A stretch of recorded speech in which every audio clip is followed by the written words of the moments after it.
Good morning and welcome to Mountain Standard Time. I'm your host, Nathan Giede, and today I'll be joined by Aaron Eckmen in just a minute or two. We're going to be doing our weekly news roundup that we always do. And then in studio a little later, Stuart Parker will be joining us to give his take on what's going on everywhere from Israel and Gaza out all the way to British Columbia with the tourism industry.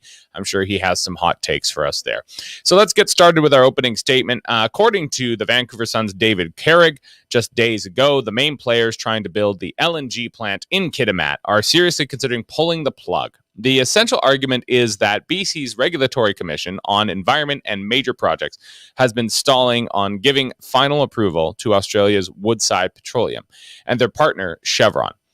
We are not strangers to projects being killed in British Columbia because the regulatory regime fails to deliver decisions in a timely fashion or prove itself to be reliably pro-development. This is not a facet of our new provincial government, actually. Enbridge's Northern Gateway pipeline was killed not by socialists, but by the supposedly right-of-centre BC Liberal government under Premier Christy Clark.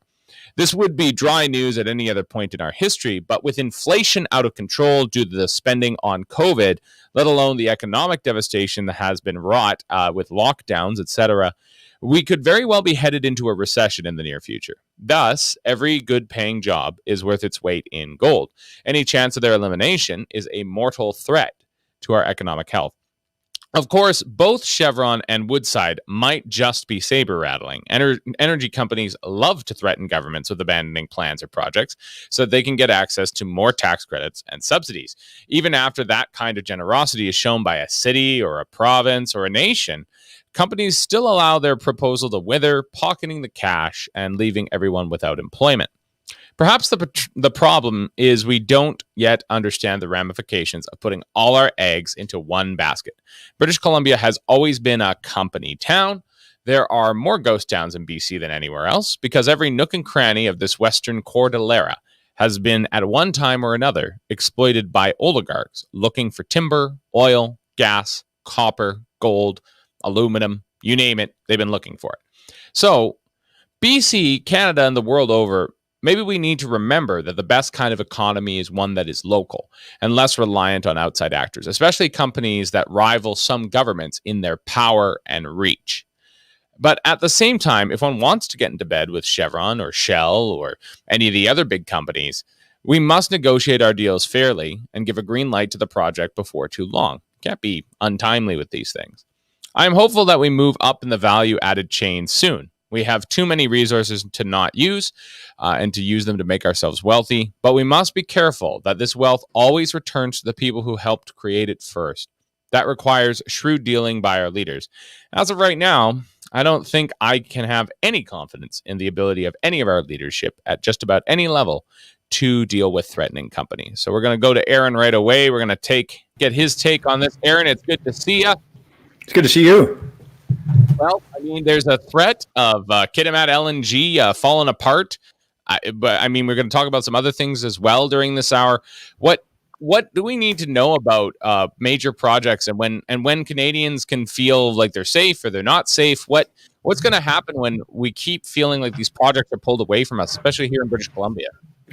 Yeah, I mean, I see it a little differently, and you should ask a question to Stuart later in the day as well. I mean, he'll have a different take than I do. I'm a pro-development socialist, which means that I'm not opposed to projects like Site C. I'm not even really opposed to LNG projects.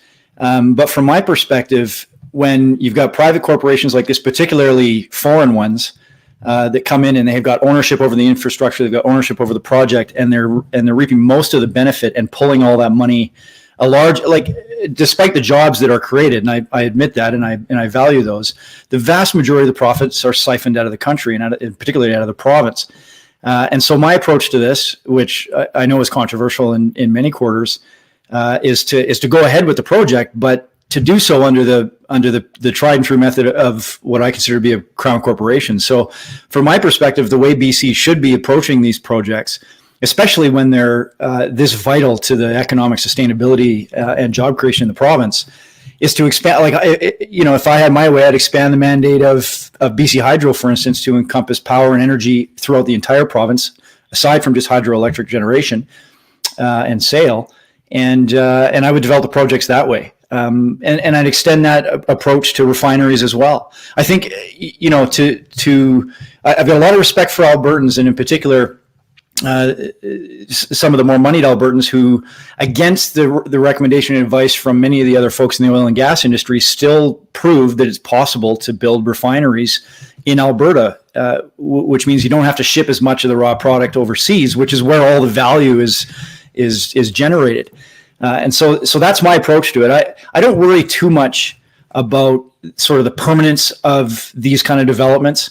Woodside Energy, they've divested, I think, 50% of their stake out of the project, and of course Chevron's involved as well. These companies are going to do that, and they're going to do so. They're always going to blame the regulatory regimes, but in a lot of cases, it also has to do with commodity prices, and they're going up and down, and so they're just making decisions based on what makes most sense for them financially in the current context.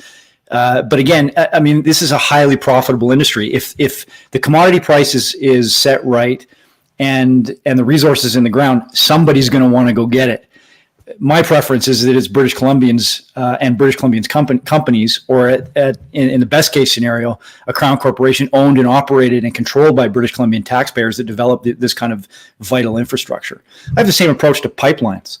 There's a lot of controversy over this Line 5 Enbridge pipeline that back east that they're trying to shut. That I think the governor of Michigan wants shut down, and a number of environmentalists in Canada want to shut it down. This is a pipeline that delivers some pretty essential product, and not just one product, to high urban density areas in Canada. Even the NDP, thankfully, has said, no, we're not in favor of shutting that pipeline down. And there has to be some nuance to this. But my approach is, and this is where my frustration even with the NDP is, I wish they would take the old CCF position and argue that if we have a piece of pipeline infrastructure that is that vital to the interests of the country, we really shouldn't be trusting it to a corporation, or a private corporation, or a foreign corporation for that matter. It should be firmly within the hands of taxpayers via their government. That's my approach to it. It's probably controversial, but I wouldn't worry too much about this. I think it's again, as long as the resource isn't going anywhere, and there's a need for it. And companies are going to make these investment decisions as they go along. And to your point of private or public ownership of these things, I think we got a quick brief look back to the 1970s there with the gas crisis that happened the other week in the United States. That was, of course, a privately owned pipeline that was shipping refined gasoline, I believe, refined products through its pipeline. And people were, of course, they were pretty upset lining up for gas and having shortages. But it was Stuart who told us last week that it actually wasn't a problem with the pipeline itself. And even the hackers who had gotten into it with the ransomware, the problem was they couldn't bill people for what was in the pipeline. So the company definitely put its profits first before people, and wouldn't refuse to release the gas until it knew what its billings were going to be.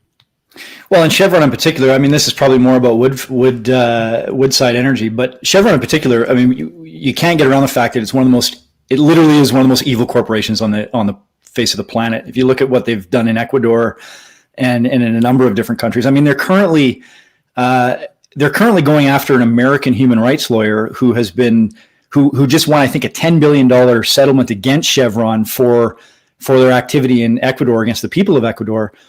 And because they couldn't get the Department of Justice in the U.S. to take up a case against this guy for whatever they're charging him with, there's some new system in the States where they can actually, there can be like a court-appointed lawyer from the corporation, a court-appointed prosecutor. And of course, it's like the judicial system in the States isn't like Canada. I mean, there's a lot of room for the justices down there to be a little shady and end up in the pocket of a corporation. And they are literally spending hundreds of millions of dollars trying to put this guy in jail for simply having won a case against them for approximately $10 billion as a settlement against their activities in Ecuador.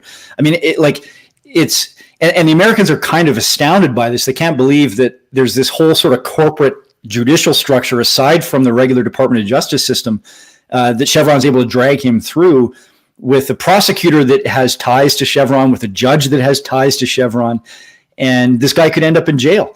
And Americans are not really used to this happening. It's starting to get a bit of attention, but it really is. It's nothing new for a company like Chevron. They do this kind of stuff all over the world. In fact, in some cases they fund armed militias that go around and kill dissent. So, I don't worry too much when these companies decide, well, maybe it's not profitable enough for us to do this. I'm more interested in, if we're going to extract the resource, British Columbians in particular benefiting from it primarily, and limiting the degree to which the profit from that is siphoned out of the country into the coffers of companies like Chevron or some Australian outfits. So I'd like to see it developed, but the frustration I have with the BC NDP in particular is there's just no vision from a provincial perspective on how the province, on behalf of the British Columbian taxpayer, can bring this stuff into fruition and ensure that the benefit of it is enjoyed by us first. They just have no. I don't think the BC Liberals do either. I think the BC Liberals are quite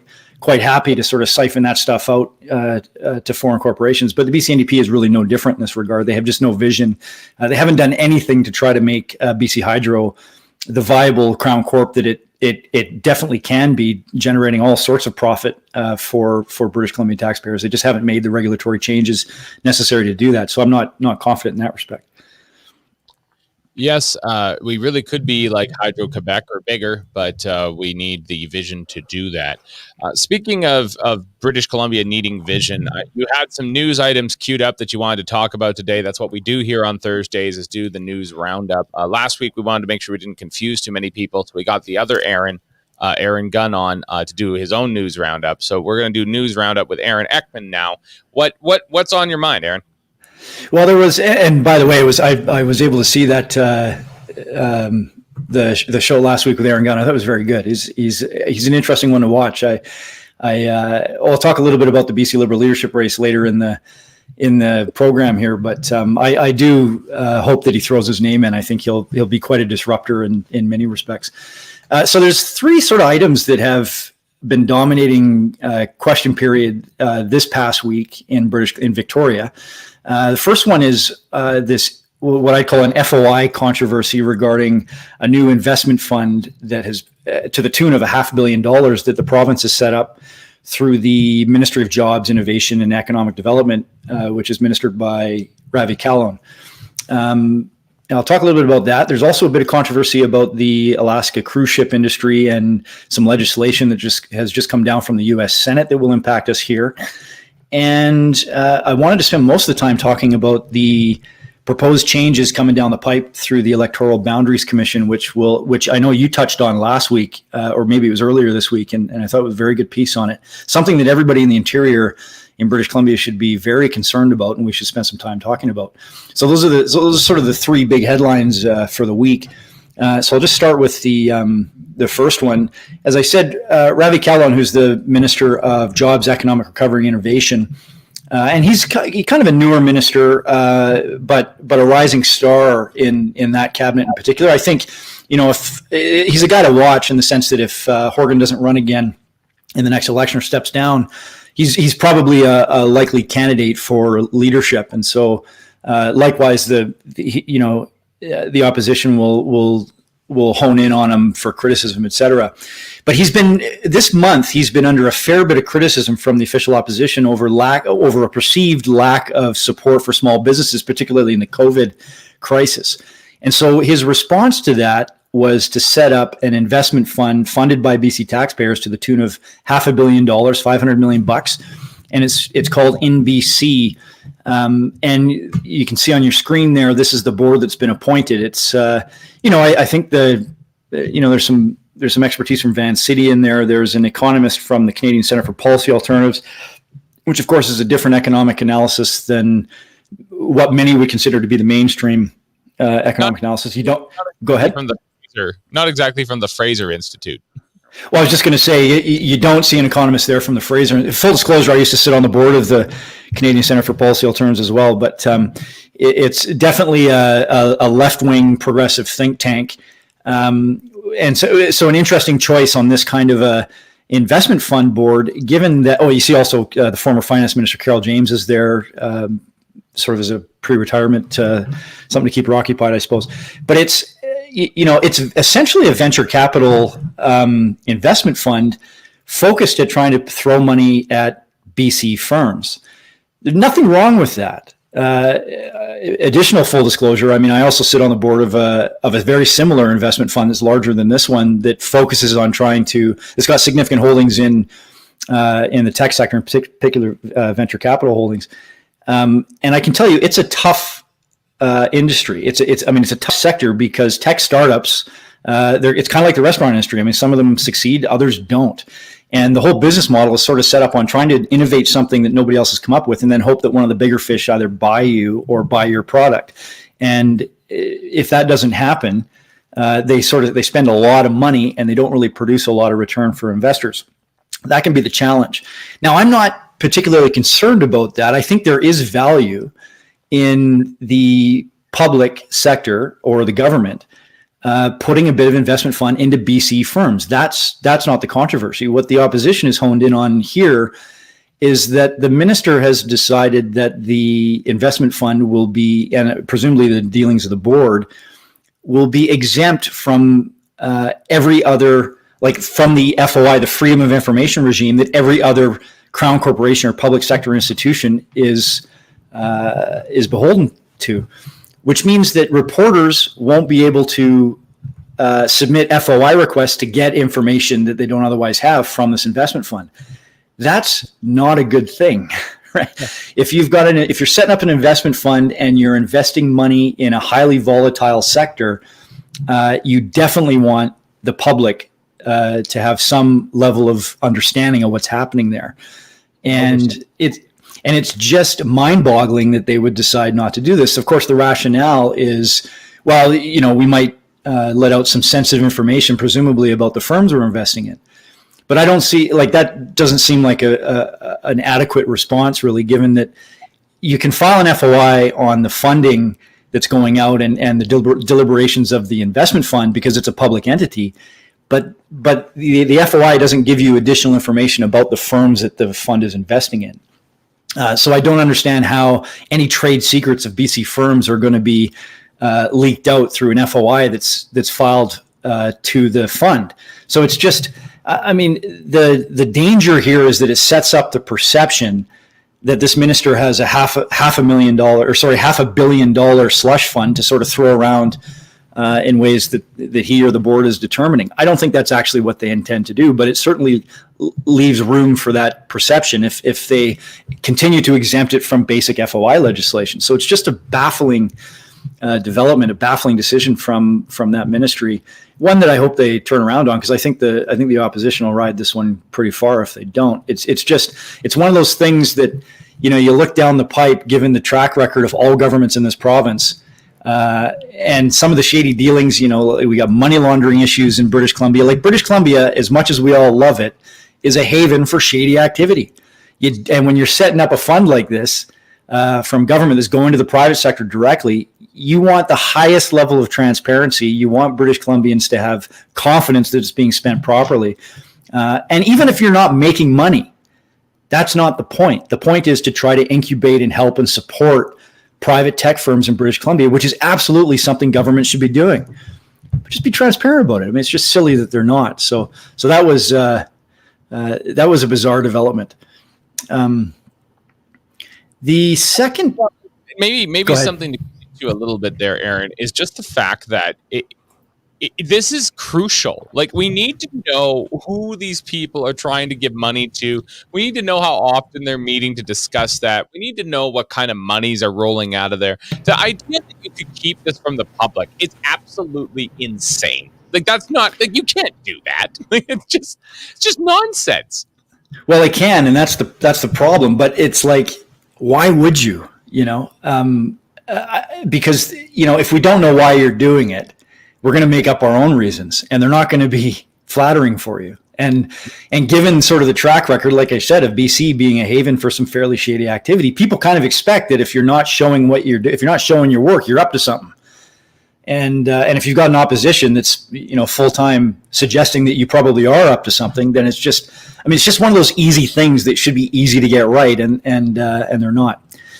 Anyway, there's a couple more items that are probably more important than this one, but this one just struck me as bizarre. You've probably heard, if you've been following any of the news in BC, a bit of controversy and concern over the Alaska cruise ship industry. So just to kind of provide some color for folks who may not be aware, there's legislation in the U.S. that requires U.S. ships, cruise ships that are heading up to Alaska, to stop in one of the ports in British Columbia on the way there. I'm not too familiar with the reasoning for that legislation. It's probably safety related. But the reason they stop in Vancouver or they stop in Prince Rupert on the way up, it's partially because, the people riding the ship might want to stop in those areas, but it's also that they're required to. They have to refill, they have to restock and that kind of thing. So you go back to February and, where we're in the thick of the third wave and cases are spiking. The Alaskan senator was petitioning the BC government, as was the cruise ship industry, saying, look, we understand that you had to restrict us from stopping in your ports because of COVID, et cetera, but can we start talking about ways to try to mitigate the economic impact from that? Because, it's a $2 billion industry, I think, for British Columbia. 130 million annually alone goes to Victoria as a result of these. If you walk down into Gastown, you can see the effects that the cruise ship industry has had on Gastown. Gastown is essentially in Vancouver like a tourist sector. And it's just like, Canadianish stores, flag shops, and that kind of thing. Stuff that no local would ever buy, but it demonstrates that there's significant economic impact from the cruise ships coming in. So, the British Columbian government, the premier in particular, when he was being petitioned and contacted by the Alaskan senator, et cetera, just kind of brushed them off and ignored it and said, it's COVID, what are we going to do? So the Alaskan senator decided, okay, well, I'm going to go to the U.S. Senate and I'm going to try to pass legislation that exempts cruise ships from this legislation that requires them to stop in British Columbia, which means they now can just go straight to Alaska. Temporary legislation, but solves their problem. Well, when the opposition raised this with the province, the premier basically said, we're not worried about it. It's not likely to pass. Well, it passed, and it passed unanimously. And not only did it pass unanimously, but the Alaskan senator is also, and he's got a few friends now as well, are also looking to try to get it permanent so that even after COVID's over, there's no requirement for those ships to stop in British Columbia. So this is an industry which employs about 20,000 people. I'm not sure how many of those are from British Columbia. I imagine it's a rather transient workforce as well, so they probably come from all over. But I mean, it's not insignificant. And so the premier now is really trying to basically scramble. He's calling up the Alaskan senator today, and probably not getting much of a response. I mean, I think they're this has given a lot of fuel to the opposition that the premier and especially the Minister of Tourism, Melanie Mark, who is new in this role. She used to be the Minister of Advanced Education, is quite embattled over this and has responded in interesting ways. We've actually got a clip of her that maybe we can run here. Actually, this is going back to I think Monday during question period. It's no surprise that the official opposition are going to come in here drumming up fear, as they always do. It's not as though the tourism industry isn't already affected by a global pandemic.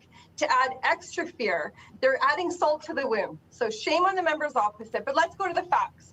They talked about the law. They talk about being expert. A bill was passed through the Senate, has to go through the House of Representatives to become a law. It has to be signed by the President of the United States, and it needs the approval of the CDC. So you know what? There are some steps that need to be taken, but for right now, all hands are on deck. We are working with the sector because we know that we are confident. We are arrogant in our confidence that we are a port of choice. There's a mutual interest for visitors to visit our port here in Victoria. And we'll just stop it there. Yeah. I mean, this was that played really well at the next general election. We are arrogant in our confidence. They're going to use that clip over and over and over again. Well, I'm actually surprised at how little attention is garnered. The only people I've seen sort of pick up on it were a couple, like one or two BC Liberal aligned commentators. But even they sort of soft pedaled it because I think everybody kind of recognized, and you can see in her expression, as soon as it came out of her mouth, she sort of realized, uh-oh, what have I just said? And I got some sympathy for this. I don't read notes either, if and when I've ever spoke in front of people. And so sometimes stuff just comes out that you didn't mean to say, but these kind of gaffes, what make them so interesting is that it totally plays into exactly how the opposition wants to cast you. So I know she'll be heading, right after she said that, I'm sure she was swarmed by an army of communications professionals waving their finger at her saying, this is why you have to read our notes. And I hope she doesn't. I hope I've got some, go ahead. Just hot takes. Yeah, I mean, I've got some time for her. She's a bit of a scrapper. She sort of shoots from the hip. And it's interesting to see, how she's responding to this heat, because she was the Minister of Advanced Education, which is no small portfolio. That's the minister responsible for all the post-secondary institutions, universities, colleges in the province. But it's usually a pretty easy portfolio when there's a BC NDP government in place, because they usually put some kind of a cap on tuition increases, which placates all the student unions. And, the university administrations never really complain too much, as long as they're getting funded, which they are. So she didn't really have to go through too much heat when she was in that portfolio. And I don't think anybody really expected that she would have to take too much heat from the opposition as Minister of Tourism when she got that in the last shuffle, except COVID hit, and the tourism industry has been really suffering in British Columbia. And so she has been on the hot seat. In response to calls from the opposition for more support for the tourism industry, she actually announced, I think 2 days ago, a $50 million aid package, essentially for tourism. But when you look into it in more detail, and it's quite concerning for those of us in the interior, it's pretty clear that the vast majority of those funds are going to be aimed towards Lower Mainland and the island, with almost nothing really for the tourism industry in the interior, which strikes me again as something that should have been quite easy for the government to get a win on, given that the interior is it's a desert for the NDP in many respects, with very few exceptions. But the most concerning development, the folks that run the Williams Lake Stampede, which has had considerable difficulties and had to cancel last year because of COVID, they looked at the application process. They've concluded they don't even qualify. So, you got the situation now where government is going to throw all sorts of money and support at the PNE, which happens to be in this minister's riding, or just outside of it, or maybe I think it is in there. And so it's going to strike people in the interior, I think, as quite problematic. And I don't use that word lightly. If the PNE gets all sorts of support, but the Williams Lake Stampede can't get a dime, So, I mean, it's just another one of these examples of this major focus disparity in Victoria and Vancouver in particular between the interests of those in the Lower Mainland and the island versus the rest of us up in the interior. This is, I think they're going to have to take a pretty close look at how this application process works out, because it's, what a terrible development if the Stampede, which for a second year isn't going to be able to run in Williams Lake, which is a huge economic boon for that community in particular, can't get a bloody dime out of this government, even though they give them they're pledging $50 million in aid. I think that another aspect of this is that if you're looking at tourism in British Columbia, it's also just like everything else in British Columbia. It's so diverse. And what is 50 million even going to do? If people need to be given some kind of subsidy or some kind of write-off, something to kind of cancel out the strain that they're going through right now.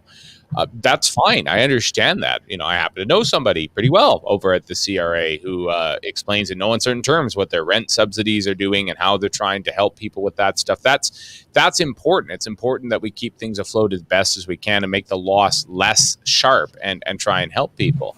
But at the same time, the question becomes, is 50 million even enough? And even if it was enough, or it isn't, and it needs to be expanded, why isn't the focus more general? We don't want fly fishing to die in British Columbia. I can't wait for Stuart to comment on that one. We don't want the essential jobs thing. He's going to rant about that in a few minutes. But we don't want those things to go away. We don't want hunting to suffer. And a lot of this is internationally based. BC is an international place. it does international tourism. People come from other places to see beautiful BC. So it's kind of silly to me that the minister wouldn't think that she needs to hand out, if she's going to hand things out, that she isn't going to hand out help north of Hope. I don't know why she isn't doing that. Yeah, and it's not just her. I mean, it's this ongoing sort of trend of reconfirmation for folks in the interior that this government really doesn't care about us. And I mean, that's not something that I think that is exclusive just to the NDP. There were complaints about this even with the BC Liberals, but it is interesting that it is a bit of an electoral desert for the BC NDP in the interior. I mean, even, I always use the example of Skeena, where Ellis Ross is elected, who's been on this show a couple of times, he was the first to throw his name in as leadership of the BC Liberal Party. And I, perfectly honest, hope he does quite well. I hope he wins. Because it would be wonderful to have, again, somebody from the interior running a major political party with the potential of becoming the premier. I don't know if we've had that since the Bennetts, frankly. But like, how are you gonna build or rebuild your base in a place like Terrace, which used to be an NDP stronghold for decades? Terrace, Kitimat, those towns. And they've lost it now twice to a BC Liberal candidate, one who is a former Haisla Nation chief councillor, and the NDP's only been able to run white men against him, and so it cuts against their narrative on so many fronts, and the division between the urban and the urban rural divide in British Columbia is palpable, and it's growing. And all you sort of hear from the NDP are excuses about it and how it's being overplayed. Well, I mean, come up here and talk to people. It's not being overplayed. It's palpable. People feel it. You can feel it as you walk around and talk to folks. And it's because they keep seeing these examples. And here's another one. As a good segue to our next sort of controversial issue of the week. The Attorney General, David Eby, who folks that have been watching BC politics for some time will know has always been a huge proponent of proportional representation. Proportional representation has been, I think, trounced 3 times in British Columbia, and soundly each time. And I'm quite delighted by that. I'm, when I was younger and more naive, and was living through a BC Liberal government and really wanted to see the NDP get elected, I was always of the belief that a proportional representation system would make it easier for progressive governments to get elected. But as I started to look into it more, especially as we got into I think the second and third referendum on it, I started to ask some pretty pointed questions to some of the real advocates, and I even interviewed some of the most prominent advocates at the time who were arguing for this, and asked them a very simple question, which was, how do we ensure that interior ridings don't lose a ratio of seats that we currently have in the legislature? And was never able to get an answer on that, because the answer is you can't. When you have proportional representation, which is basically, it apportions seats to parties based on how many votes they get, it's based on population. The high urban density areas, the high population areas are going to get more seats. They're going to get more. And so it would have had the effect, if it had passed, of expanding the size of the rural ridings and reducing the size of the urban ridings, with the effect of increasing the number of urban ridings vis-a-vis the rural ones, so that we have fewer votes in the legislature. Well, they failed on that. They failed on it a third time. There's all sorts of reasons why they failed on it. And my take on it, David Eby, the Attorney General, I think has always been a very open proponent of it and really wanted it to pass. But I think he was a minority even in the NDP cabinet on that, even though the NDP campaigned heavily for it. You saw the Premier come out in favor of it. But it kind of reminded a lot of people of the old Wards election in Vancouver under Larry Campbell. And if, I might be dating myself a little bit, but people who will recall that referendum in Vancouver, trying to switch from sort of an at-large system where everybody runs in the same pool and whoever gets the most votes gets on the city council. They wanted a more Toronto-style system where it's sort of the city's divided up into like little ridings or wards. And so you get elected just by the voters in your area, right?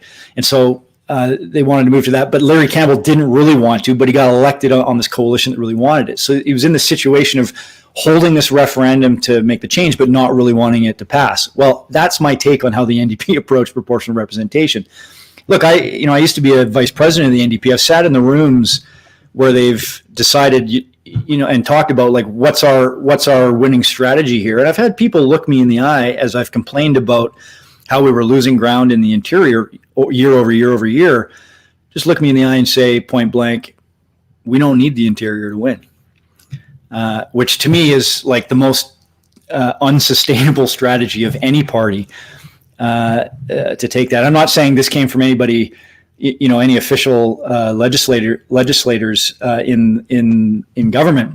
This is like party hacks and organizers, et cetera.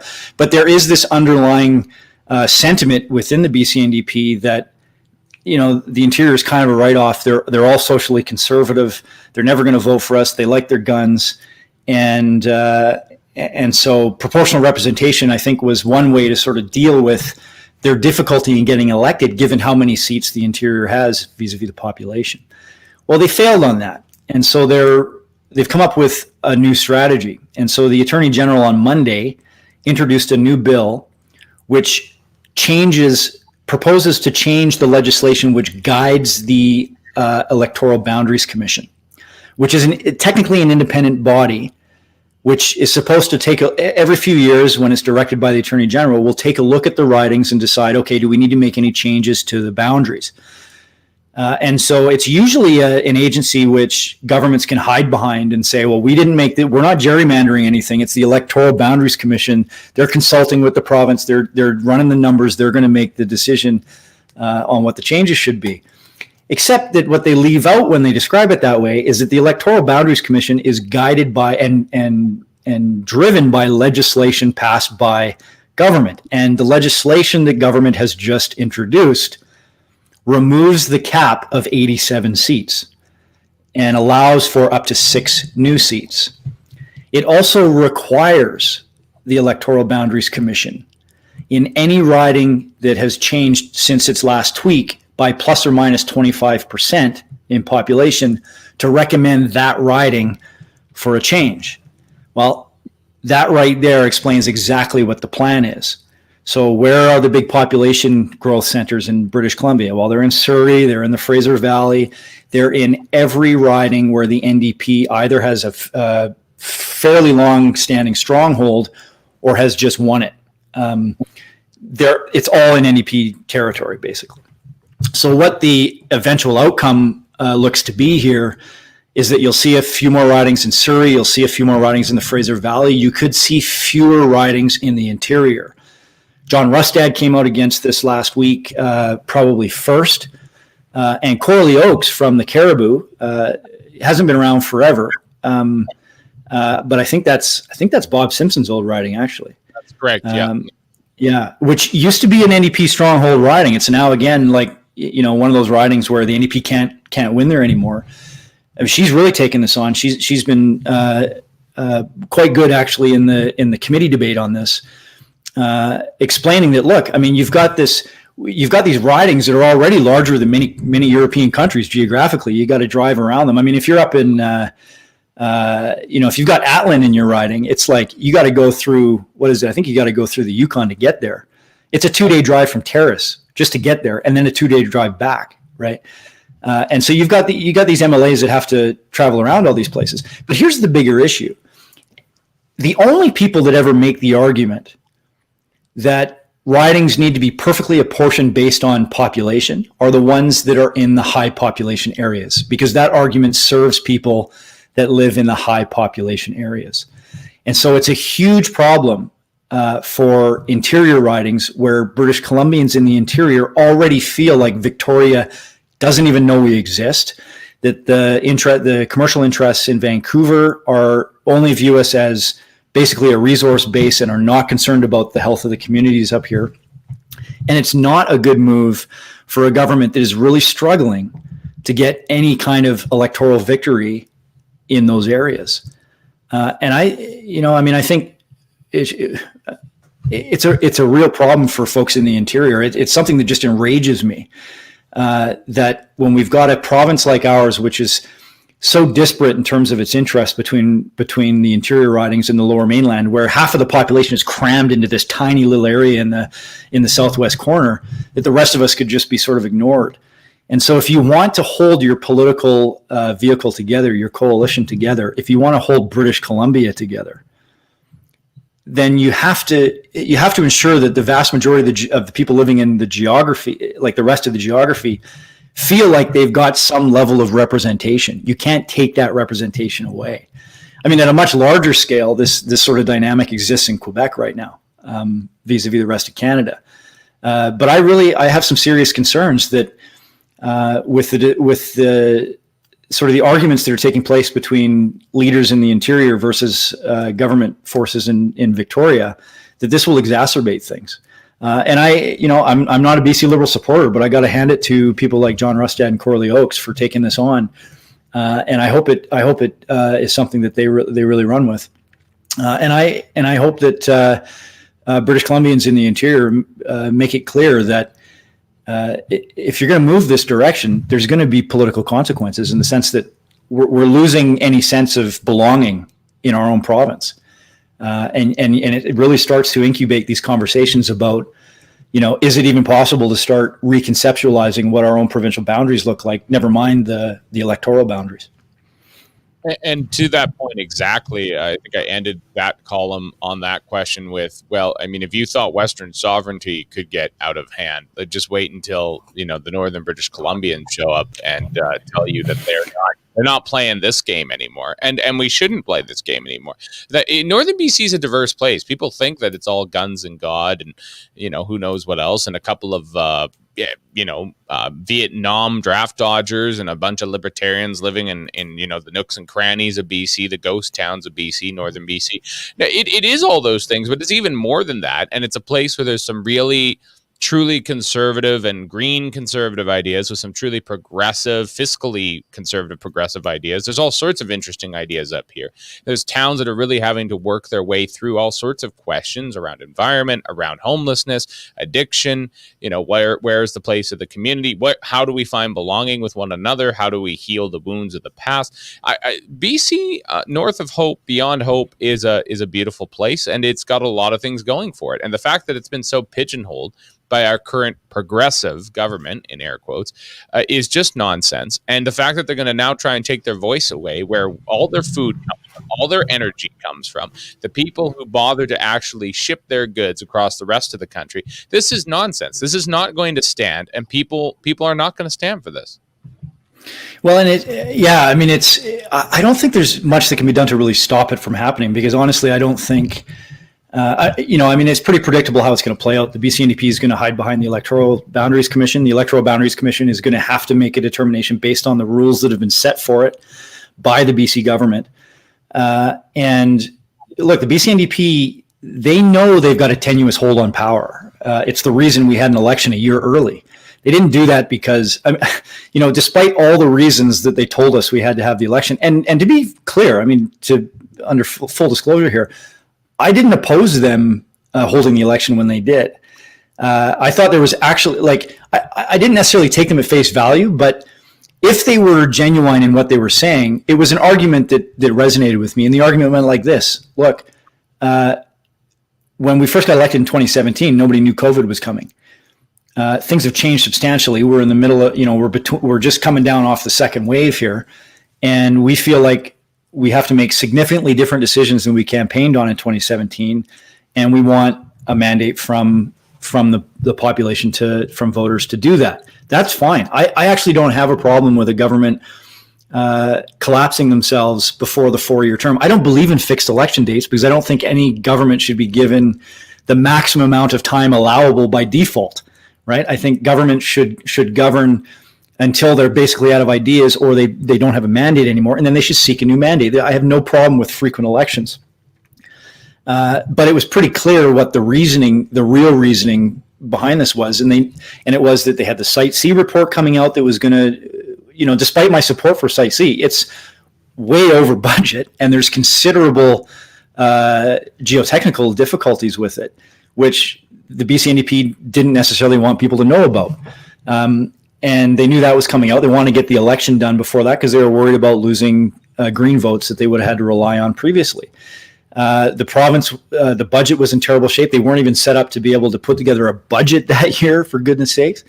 And they got the sense that, like, over time, their support amongst the electorate was going to decline. And so they made a strategic decision, as unpopular as they thought it might be, to hold the snap election, collapse themselves. They trumped up some ridiculous reason why they couldn't work with the Greens anymore. It was over a mental health issue that had no mention in the CASA agreement whatsoever. So the Greens were under no obligation to go along with the BC NDP on this. Nevertheless, the Premier blamed their opposition on that particular piece of legislation for the collapse of the coalition, essentially, and that's upon which he launched the election. So they knew things were going to get worse, and they called the election for that reason. And so, I mean, that's where we're at now. They know now that proportional representation hasn't passed, that under the current alignment of seats and the current number of seats, it's a toss-up. They're losing ground on the island. They've essentially lost the interior. They've done very well in the Lower Mainland, and they've done very well in some Lower Mainland ridings, which they traditionally haven't done very well. I mean, they've got Abbotsford, where what's his name there, Laurie Thrones got tossed out, right? But they know they probably won't be able to hang on to that again. So this is really their best attempt to ensure that in the next election that they've got a hope of holding on. And it is gerrymandering. I mean, it just is, especially from the perspective of people in the interior. And if you're going to make the argument based solely on population, I mean, there's so many examples of how that's a terrible way to ride over the rights of minority populations, especially disadvantaged populations. And if any of these folks would drive through the interior and drive through some of these towns, and if they had been around long enough to know what it was like to drive through those towns 15, 20 years ago, I would say more like 20 years ago, they would see the stark difference. And I drive this province a lot. I have, through work and also just because I love it. And I try to stop in every single town and buy at least one thing, which is my way of doing my part to try to help the economies of these places. But it can be depressing if you've lived up here all your life to know what it was like in the 70s and the 80s and into the early 90s, and then to see how these towns are suffering now, the population decline. When I lived in Terrace in the 80s, I think the population was around 22,000 people. It's down to about 14 now. Prince Rupert has decreased by about the same margin.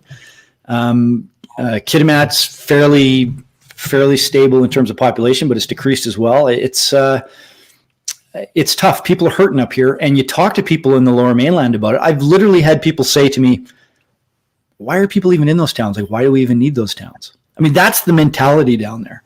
And so when you have a province with those kind of dynamics, where all of the political power and all of the wealth, even though it comes from up here, gets siphoned down there and and how its use is determined down there, people up here don't feel like they have any representation anymore.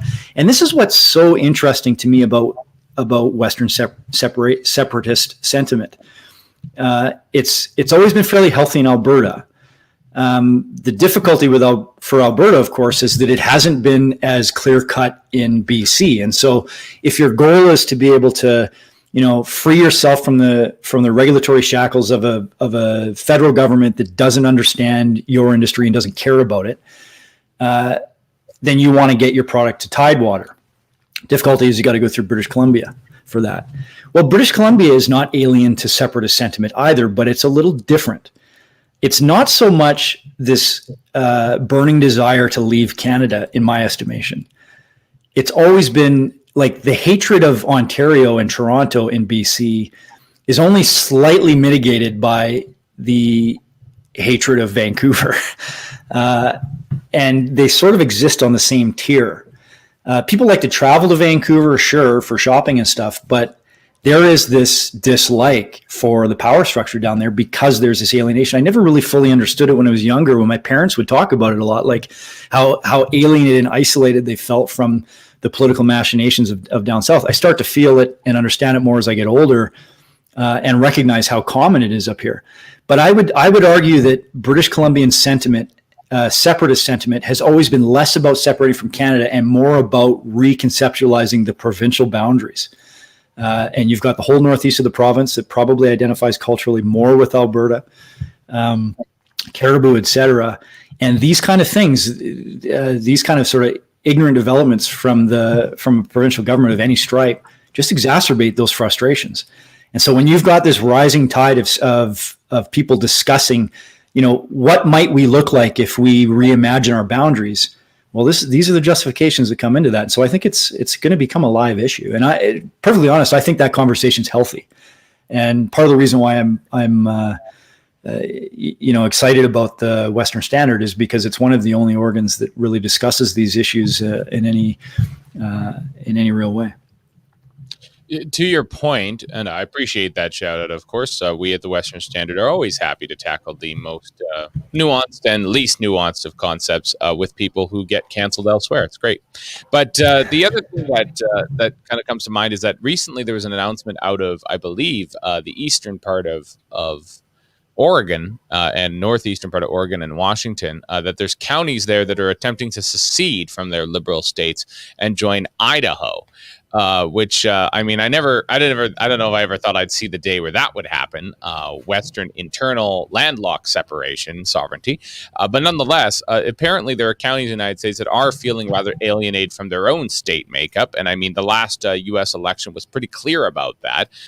Trump took the counties and Biden took the towns, and that was a very interesting point. Probably the best tweet about it coming out of somebody who was following it quite closely, saying something to the effect of, remember, there are no blue states, only blue cities. So for Canada and for the United States and for anybody living in the anybody living in the rural parts of Canada, they do feel very alienated. They do feel the power center is very far away. And how do they get their needs met? I think if we lose representation in Victoria, we're in big trouble up here in the north. We're already ignored. We're going to be completely silenced pretty quick here. Well, and you look at the bent of politicians down there. I mean, if you think Victoria has any sense of what's going on in the rest of the province, I mean, look at the municipal council of Victoria. I mean, it's just it's like an absurd comedy show, sort of how that runs. And so, and you're right to mention that it's I think is the old line, right? First as farce, then as tragedy, I think is the old line. So. Yeah, but you're right to mention that this is playing out all over the place, this divide between rural and urban centers, where politicians and power brokers in the urban centers really view the rural areas as just a resource base. We don't have to worry too much about the people that live there because they're just there to do the work and produce wealth for us. Well, I think what we're going to start to see over the next 10, 20 years is, cultural groups of people in those areas start to really coalesce around political coalitions and demand more representation and to try to find levers to realize that. And that's a positive thing. I think all of this discussion about separation or reconceptualizing the provincial boundaries, I mean, these are things we should be talking about. Our country is so young and was so hastily put together. There's absolutely no reason why we can't, in a very peaceful and civil way, talk about, whether those boundaries still represent the economic realities and the cultural realities today. And so, I understand sort of the sentiment of people that are really sort of gung-ho, Canada, everything's got to stay the same, because people really want to be able to identify with a brand. But nobody's talking about blowing away the brand. We're just saying, look, how do we have civil conversations about whether or not the boundaries still meet our needs anymore? I mean, it wasn't that difficult to create none of it out of the Northwest Territories. And they really just sort of carved the whole place in half. It's not a province, it's territories, but we didn't have to go to war to do that. Nobody had to march in the military to try to put down any separatist sentiment. It just kind of made sense because we got a lot of land up here, right? And it doesn't necessarily, and it was all it was all sort of hastily put together to, stop the Yanks from annexing everything. And it doesn't necessarily fit. And so let's talk about what fits. I'm looking forward to that conversation. I don't see anybody other than the Western Standard really having it in a way that doesn't try to downplay it and and turn it into some kind of fringe discussion. I think that's how peoples develop. I think it's part of our cultural and national evolution, and I'm looking forward to it. And I love your show for that reason. Well, thank you, Aaron. We love having you on the show. I mean, I'm looking forward to pivoting back to using diocesan and parish boundaries in order to what Canada might look like, or we could just use watersheds, which I think actually our ridings are actually pretty well apportioned for this. Some of them, at least, using basically what looks like the continental divide in order to decide where these lines are going to be drawn. I don't mind some of that. Making postage stamps in the middle of nowhere. I love you, Saskatchewan. I was born there. I love you, but it doesn't make any sense, and we need to stop. It's pretty arbitrary. But hey, more ideas, not fewer, right? Let's. I think we should. We should probably organize once COVID's over, like weekly sessions down at one of the local breweries here, and just have people come in and start drawing on napkins about what they think things should look like, and I mean that's how people do it. Over a big map of Canada, and we'll just have people doodle on it where they think should go where. It'd be great. Be absolutely great. Aaron, it's been great having you on this morning. We're going to be pivoting here for just a moment to bring Stuart on. If you would like to give us some closing statements, we're going to put you full screen and we're going to do the runaround thing over here. Go ahead and say what you'd like to say. You got it. I'll cover for you during your transition. I don't have any closing statements, but the one item I didn't get to was just a report that those who haven't been paying that close of attention, Kevin Falcon, who is a fairly well-known name in British Columbia, also announced that he's gonna throw his name in for the BC Liberal leadership race. That's not a surprise to anyone. This is a fellow. He was a former cabinet minister. He sort of rose to prominence in British Columbia before being an MLA over a decade ago. In his, I think he was involved in the campaign against or on HST. And so he was able to sort of build up his own base. He's probably regarded as sort of the more corporate-centered right of the BC Liberal Party, but is probably widely considered a frontrunner. He ran previously and lost very narrowly to Christy Clark during a previous leadership race. And some would argue didn't actually lose to Christy Clark. There were some allegations of impropriety in terms of memberships being fabricated, et cetera. I don't think anything was ever proven. And of course, whenever you got something like that happen within a party, after the election's done, the party sort of wants to put it away and not talk about it because it just looks bad on the party if it's true. In any case, a lot of people figured he probably should have won in the first place. Nobody lamented it too bad because Christy Clark kept winning until she didn't in 2017. But you can tell that the NDP is quite concerned about him.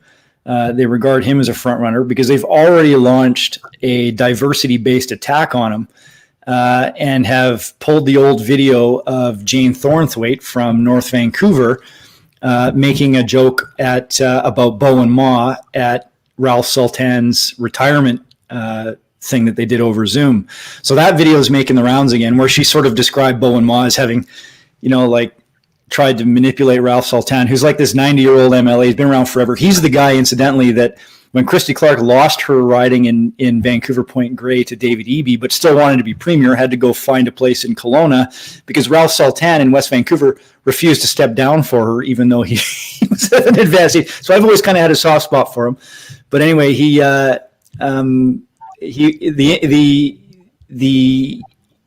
basically what was being suggested by Jane Thornthwaite, for those that don't know, was that Beau and Ma from the NDP was always able to kind of get her way with Ralph because, in her words, she was cute and Ralph was susceptible to cute people. And I guess Kevin Falcon laughed at that joke and is the only one who was on the call, and it included Andrew Wilkinson, who hasn't apologized for it. So they're after him over that now, and they'll probably dog that. But we'll see. We'll see how he does. Anyway, if you want to toss me off, I'm happy to go. It's been a delight, and I'm really happy to see Stuart in there with you. Absolutely. Well, thank you so much, Aaron. And again, thank you for running things while we did our scene change. I really appreciate that. We'll see you again next week. You betcha. I'll watch the rest of the show with interest. Take care. All right. Thank you, Aaron. Well, that was Aaron Eckmen giving his hot takes. Now we go to our other hot takes guy of the week. It's always Stuart. He always brings on the best read that we have at the end of the week here. Aaron and Stuart, always a great partnership to have. And now we're going to talk a little bit about, well, everything from redistribution to the Kevin Falcon question. Where should we start, Stuart? Well, I mean, the Kevin Falcon situation is a pretty interesting one. Is the mic working okay? It's working all right. Okay. We'll just bring it a bit closer to you. No problem at all. So Kevin Falcon, I think that the attack the NDP has chosen really indicates the appalling state of play in BC. Now, Kevin Falcon has a record. He was the Young Turk of Gordon Campbell's first government. He was made the Minister of Deregulation and the minister responsible for core review. Core review is the process whereby the government cut 1/3 of its services. But because it couldn't, so there's a 1/3 core review, but also Campbell had promised that they wouldn't cut health or education. So what that meant was massive cuts everywhere else, huge cuts that were delivered by Kevin Falcon's ministry. And that resulted, as we know, in Gordon Hogue becoming the new Minister of Dead Kids and all of that. So Kevin Falcon also involved in the BC rail sale when we took that $1.1 billion asset and sold it for 1,000 years for $91 million, and 2 government employees did time for corruption over the sale. These are things that one might lay at the feet of Kevin Falcon. One might also look at his long-term involvement with the taxpayer movement, whom I have a soft spot for. I like Troy Lanigan. I like the Neo-Jeffersonians. But the left, in particular the Broadband Institute, has put years into demonizing the taxpayer movement. And we could go with all of Kevin Falcon's connections to them. What do we go with? We don't go with any of that. We go with Falcon, who was not a public figure at the time, laughing at the wrong joke. That's where we are in the discourse. We have the Minister of Deregulation associated with massive service cuts, a corrupt railway deal. We've got him. He has the whole, Campbell era to wear. And we're saying he hasn't apologized yet for being in a phone call where he laughed at an inappropriate joke. Like, this is all politics is now. It's just like asking the other side to apologize for offending someone all the time. Like, who the hell cares? I mean, yes, offense is a thing, but I want my railway back. This guy took my railway away. Like, where does laughing at the wrong joke somehow become equivalent to a bunch of kids dying in care because there was a 70% cut to the budget? Like, this is just insanity. And the worst thing is, you don't see Bowen Ma calling for this. Bowen Ma is fine. Bowen Ma's a friend of mine. And I gotta say, it also shows you how the NDP treats its non-front bench MLAs. Bowen is cast as a victim, and we play this victim thing. Bowen Ma is like, she was pissed off at the joke. She got her apology. She's the Minister of Infrastructure now. She's a politician of substance. Agree or disagree with her, she is one of the few people who talks about the burden baby boomers are leaving for the present generation, the burden that my generation is leaving for the present generation. She talks about that stuff on the floor of the legislature. She talks about class on the floor of the legislature, unlike every single other NDP MLA, and the challenges faced by working class people. This woman's an engineer. She's a person of substance. And what does the NDP use her for? Standing there at press conferences and being the alleged victim of an attack that wasn't even an attack that happened last year. It's really kind of disgraceful that this is how the government thinks to attack. I mean, I do not understand how they think this actually plays. Like, I get how it plays with media. I get how, like, competitive offense taking works really well if you're Keith Baldry, because all you have to do is read Twitter. That's your work day now. Mm-hmm. But if we're actually talking about real things, Kevin Falcon's a serious candidate.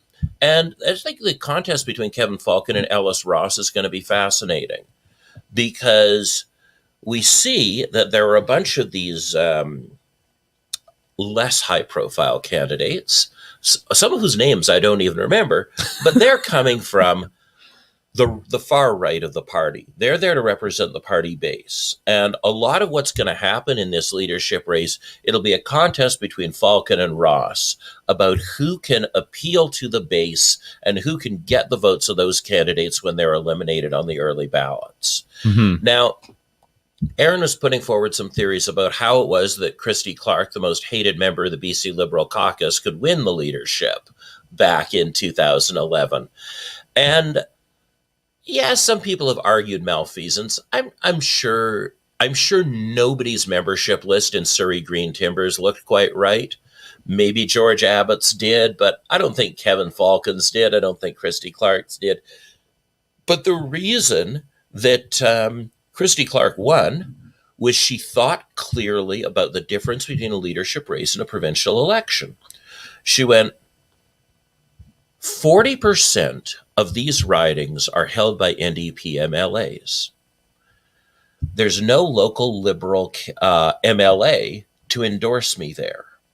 So I'm pouring all of my campaign machine into the 30-something ridings the NDP hold.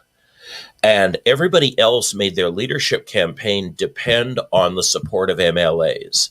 MLAs would deliver support from their riding. But with every riding equally weighted, Christy Clark went in with a huge lead because she bothered to campaign in places the Liberals don't traditionally win.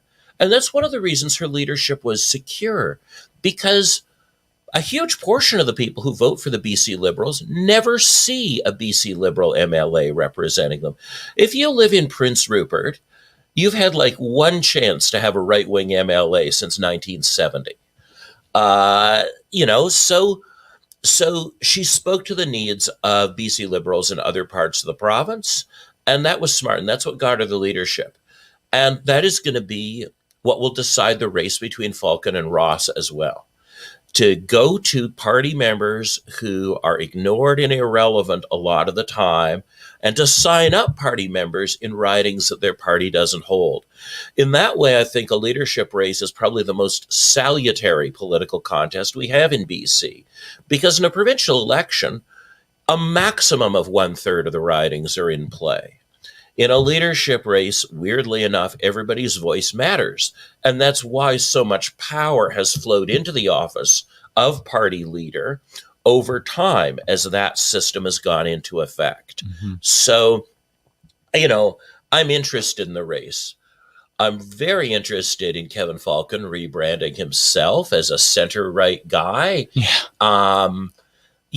That's new. I mean, he's got the right look for it. He doesn't look like a guy. I'm Peter MacKay. Look at me. Yeah, because that went well for Peter MacKay several times. Don't try to be Peter MacKay, Kevin Falcon. Do photo ops with Troy Lanigan. Get people angry with you. Like, that's your path. Ellis Ross is going to do some really interesting organizing. It's going to be very interesting to see whether South Asian people are very willing to cross party lines to put a South Asian person in office, right? If you're the South Asian candidate in a leadership race, you can count on South Asian people of all extractions getting behind you. If you're Black, same thing. Everybody joined to back Howard McCurdy and Rosemary Brown back in the day. Of course, we don't have the Black organizations we used to. We now have a lot of national organizations for different countries that African Canadians come from. Chinese people, not so much. They stick with their party pretty much through thick and thin. There isn't a high level of investment in seeing an East Asian leader the way there is a South Asian leader. We have no precedent to go from as to how many people will mobilize to see an Indigenous premier? How many Indigenous people will join a party or will cross party lines to do it? I think that, Ellis Ross isn't my ideology, isn't my party, is associated with the project I most oppose of all projects in British Columbia.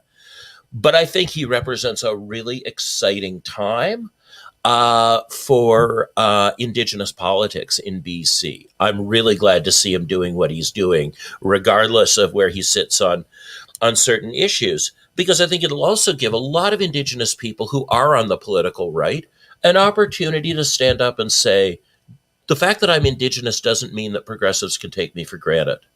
And that's something that I'll be glad to see in the race. But I'll also be surprised if these are the last two mainstream candidates. No, that's fair. I think that's fair as well. Maybe something that would be a model for what happens with Ellis Ross is, isn't there is Wab Kinew still involved with the NDP in Manitoba? Is he still in charge, or has he been ousted? Well, Wab Kinew got in a very different way, and we didn't. So Kinew did fight a conventional leadership race. He was not successful at producing a solid Indigenous vote. That's not how he got in. His vote was very much a Winnipeg versus the rest of Manitoba vote. Steve Ashton probably went into that convention with more rural Indigenous support than Wab Kinew did.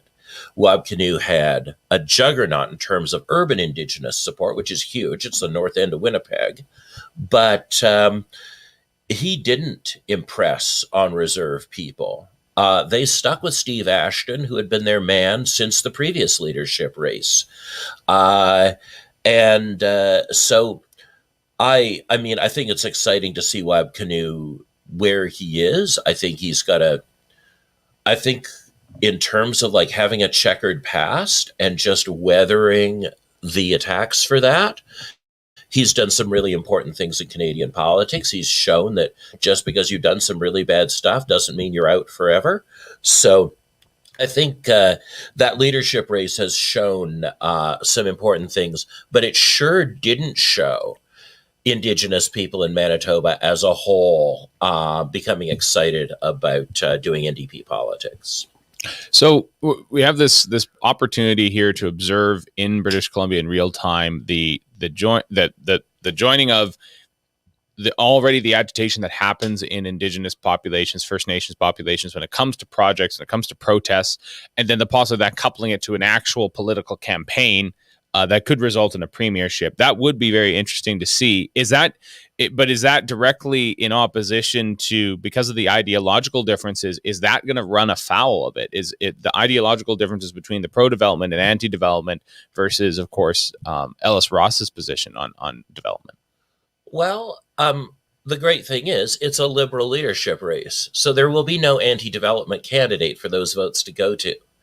The question is, are Indigenous people who oppose CGL, who oppose Kitimat LNG, who oppose wood fiber LNG, are they going to sit on their hands, or are they going to sign up because it's also important to have an Indigenous premier, irrespective of these other things, right? It's I'm not a big fan of that idea per se. I think people govern based on who they owe. They don't govern based on what identity group they were born into, right? You get into office representing certain people because you owe them for their votes or their money. That's who's that. And that is, but I think in the case of Ellis Ross, or at least people who favor different forms of development, there are ways that he could bring them on side.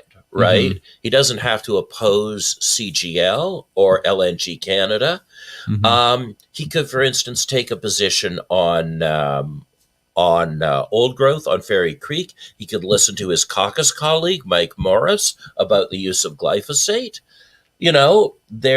Gordon, one of the things Gordon Campbell did every election he ran in was he always tossed a bone to environmentalists every single time. Gordon Campbell's the reason we don't have the Camano completion project. because the NDP was going to lose too many of their votes to Campbell in 96. And so at the last minute, they canceled the Camano expansion for Rio Tinto, Alcan. And that's because of a position Gordon Campbell took. People remember his carbon tax, but you could rely on him like clockwork. Here's the bone I'm throwing the environmentalists. If Ellis Ross goes back to doing that kind of politics, then folks can unapologetically say, hey, I got involved in this leadership race. We've moved the Liberals on this issue, and they matter. So some of it also has to do with knowing how to do a certain kind of transactional politics. And a lot of people, right, they see environmental activists as being people who are impossible to negotiate with. And there are some ways in which you can't negotiate certain things away. If something is really unpopular, it doesn't matter what group you make a deal with, some other group will represent the people opposed to it. But environmentalists are mostly pushovers at negotiating tables, right? They really, like, if you remember the Commission on Resources and Environment from 93, they signed off on all kinds of new things we didn't even have before. I remember the East Kootenay Core Table created dedicated use Crown land for coal mining only. That was not a thing that existed before. Who did that? Well, a bunch of environmentalists signed a deal with the coal lobby, because the coal lobby is really good at crying at meetings. So, if you stage a little pity party at a meeting, you can get a deal out of an environmental group pretty easily. Think about my yacht. Yes. Right. So, and I mean, so I think that that people mistakenly assume there are no deals to be made. And I think that's a mistake. I think if Ellis Ross has a clear head, he can go places that Falcon can't. Because he'll also, problematic as it is, get a free pass for his indigeneity from groups that would otherwise grill the hell out of a BC Liberal. No, that's fair. That's fair. Though he did, him and Pam Palmetto on that one CTV, and they really did duke it out. That was some good TV. That was like the best TV we'd had in Canada in years. Yeah, it was like, is this the BBC? Have they taken over CTV for the day? No, that was good stuff. Now, I also, as we're talking about this other stuff, I was listening to the tail end of your interview with Aaron. Sure. Interested in the redistribution file, because Yes. This will actually interact with the Liberal leadership race. Absolutely. Because they work on a point system assigned by riding. So if, depending upon when redistribution closes and when their leadership race closes, these processes might overlap and magnify certain votes and reduce the value of other votes. That's right. So now, I don't take quite the hard position Aaron does on redistribution. I don't think. The Supreme Court basically said your riding map should be rep by pop plus or minus 25%. There's your wriggle room, 25%. You can go over our average population by 25% or under it. The current riding map is not a result of rationally applying the principles that the court laid down in 1988 for how to redistribute. It is a hodgepodge of crap, the current map. That's what it is. Just utter flaming garbage. Yeah, it's nonsense. There are a whole bunch of really low population rural ridings that are tit for tat trades between the BC Liberals and BC NDP. Collusion. So it's like, well, we'll vote for Peace River South to be 60% below the average in exchange for Stikine being 60% below the average. So there are certain special ridings that are crazy small. And I love the people of Dawson Creek. I love the people of Smithers. But no, their votes shouldn't be worth twice as much as my vote here in Prince George North. That makes no sense. The fact that somebody's vote in Mackenzie is worth half the vote of somebody on the other side of Pine Pass, that makes no sense. what the original map, if you go back and look at the first set of boundaries we got after the Dixon Court judgment in 1989, we managed to represent rural and northern BC very well, and we managed to not violate that rep by pop plus or minus 25%. And the way we did that was by looking at the whole North and saying, well, we're going to need to have lower population ridings. Let's have the whole North deviate by 20% less. And so at the time, the number was 50,000. So it was like, so you can, I guess, no, it was 40,000. The lowest population riding was the old Bulkley Valley Stikine at 29,000 people. The highest population riding had like 50,000 people in Vancouver. And simply using that variation across the board throughout a region rather than arbitrarily for some communities and not others. The North does not need to lose representation. The coast doesn't need to gain representation. What we have to do is responsibly apply the Constitution in a way that is not unreasonable. But I'll tell you the real cheat in this map, the reason the Lower Mainland is so overrepresented, it's not the whole Lower Mainland either. It is Surrey. There's Surrey and the Comox Valley are the two examples of the biggest representation failures. And you want to know why they're so overrepresented? It's because with no reference to the original court judgment, with no reference to the Constitution, boundaries commissions started adding a criterion for how big your riding should be, which is called shelf life. So if you're a municipal council and you go to the Electoral Boundaries Commission and you say, we got this crazy development plan, we're going to double our population in 10 years. That makes sense. They'll give you twice as many ridings. That makes total sense, right? Like, I mean, we could totally sell shares in things that don't exist yet. Yes. So a bunch of your riding map is promises municipal governments made in order to get more seats. And that's got to go. First of all, I'm an environmentalist. So like trying to make your municipality grow faster, so why are you favoring a rapid growth policy over a slow growth policy or a no growth policy? You're basically saying pro-developer municipal councils deserve more legislative seats than municipal councils that are conservative about development. So you create this environment where municipalities prepare for the Boundaries Commission by making anti-environmental housing policies. And that's a perverse incentive. It's got to go. You should get represented for the population that is in your riding at the time the commission comes through your riding.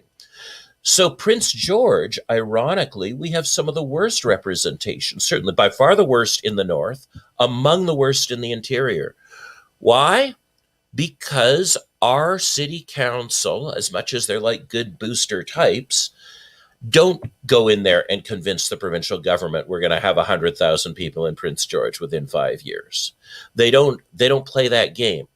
And so Prince George ends up getting less representation than a place like Comox. And that's unreasonable. It also, ironically, hurts downtown. It doesn't hurt downtown Vancouver, but it hurts most of Vancouver and Victoria.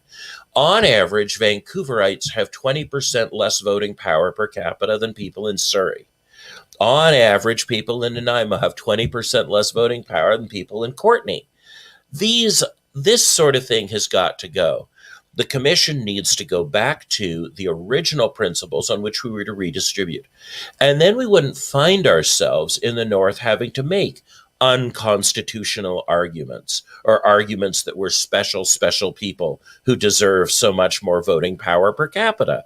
You know, I may not agree with Vancouverites on a lot of issues, but I don't think my vote should be worth more than theirs just because I moved up here. So I'm hoping we can have like a real conversation for redistribution. One of the crazy things about redistribution is that in America, right, redistribution's an industry. It's an industry. Yeah. It's huge. And political parties understand that a decision by a boundaries commission determining the boundaries of a riding is the difference between success and failure. It's the difference between winning and losing. And so political parties and citizens groups get invested. They all get out there, they all fight. Sometimes they're biased processes.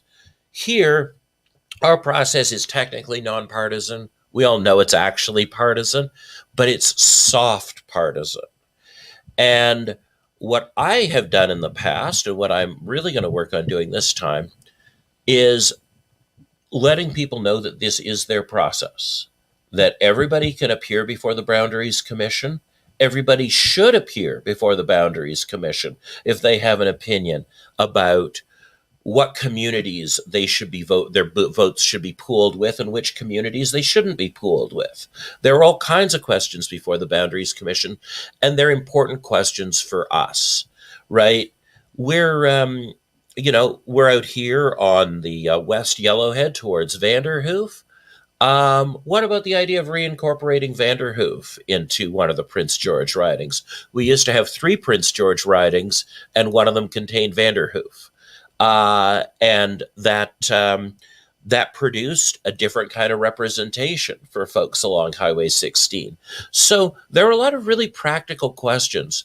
But generally, when you go to a Boundaries Commission hearing, very few people are there. People don't understand it's a truly open process. And whoever schemes most effectively to get people out often wins the day. The reason Nathan Cullen exists politically is because of work that I organized with the current MLA for North Coast, Jennifer Rice, to save the federal riding of Skeena, because it was one of the few rural ridings the NDP could win. And we got people out to hearings in Kitimat and Prince Rupert and on Haida Gwaii. We engaged all kinds of community groups, and the result was the Boundaries Commission tore up its first draft and restored some representation in its second draft. So I'm really hoping this is a great way of doing cross-partisan organizing, also with folks who are sovereigntists or the like. Everybody in northern BC has got an interest in getting shelf life taken off the table, in getting the ridings within northern BC more equal, and in getting the process more transparent. So that's not a right-left thing. No. One of the things I'd actually like to ask you about, Stuart, is a historical question here. Why do we have unicameral systems in our provinces? What happened to our provincial senates? Why don't we have a provincial senate in BC? Wouldn't that make more sense, maybe, than to try and have another regional representation system? I'm not a fan of bicameral systems because I'm not a small government guy. So I know why every small government advocate likes bicameral systems. There are double the opportunities to stop a law from being passed. But I think that constitutionally, you wouldn't even be able to get the thing you want out of a provincial senate. I think the Supreme Court would intervene and force you to roughly equalize the populations of the Senate seats, just like the House seats. I think that's even if we'd retain, even if we brought that back after 1982, I think the charter would effectively nerf that provision. But I do think that, I did support single transferable vote twice. That is a good way of doing regional representation, where you have ridings that are about the size of our federal ridings rather than our provincial ridings, but they have 3 MLAs apiece, allocated proportionally. So, like, if that had happened in the last provincial election, the Peace River and Parsnip would have 3 MLAs. 1 would be a Tory and 2 would be Liberals, right? You'd see, the House Sound riding. There'd be a Green, a New Democrat, and a Liberal. So I think there are ways of doing regional politics. We had one on the table, and it's entirely the fault of the people who managed the 2009 campaign that we don't have it. I'm one of those people. I really should have fought harder in the internal politics of that campaign while it came up with a losing strategy. You know, I know that there are some people who are saying, well, we could use the notwithstanding clause, and maybe we could use the notwithstanding clause. But my feeling is if you can deliver an objective without violating people's charter rights, you should always do it that way. Probably a better way of doing it. Let's pivot a little bit then to the announcement that came out of Kitimat. Well, out of the headquarters of Wood what? What's that place? Woodland? No, the Chevron and the other guy who's the two guys who are doing the Kitimat LNG. Why is his name escaping me again? The big company. Doesn't matter. The point is that they might pull out a Kitimat. This is Kitimat LNG, not LNG Canada. No. This is Kitimat LNG. Yeah. Well, you know, thank goodness. That's all I got, really. I'm sorry. Look, I know there are some people who are watching this who say that they don't believe there is a climate emergency, that they don't believe the climate science. I used to entertain those arguments a little more. I think we all know that what we learned in grade 5 science is still true. Carbon is a great insulator. You put methane and CO2 in the atmosphere, it's going to insulate. We used to call it the greenhouse effect. And we all know that that's what methane and CO2 and these other gases do. I think that, people can say, well, it might produce perverse effects in global cooling. Yeah, it might, but it hasn't. So the question is, even if you're a climate skeptic, are you that sure? Because if you think there's even a 16% chance that people like me are right and we are frying the planet, if you think that it's a 16% chance is okay, then start doing Russian roulette recreationally, because that's also a 16% chance game. So even a 16% risk is a little bit too big of a risk for somebody who's not a psycho.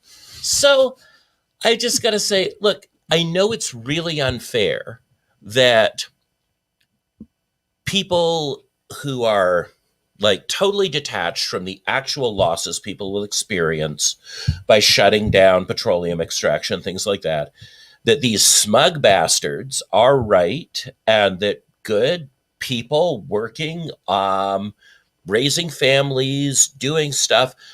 It sucks that some people's jobs are tied to something that is going to take us down.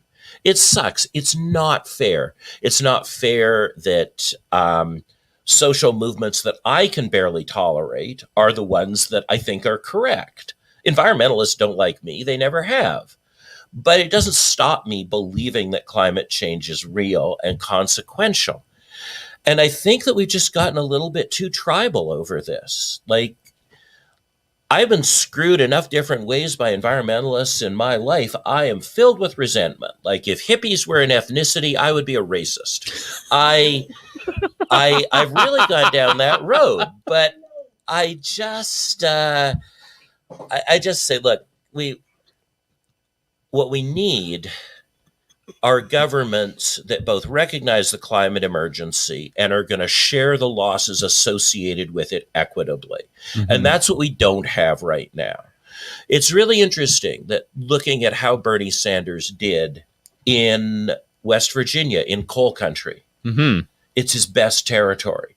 Shows up in a town, people are dirt poor, the only industry in the town is the mine, and Sanders goes, shut down the mine, and everybody goes, yeah!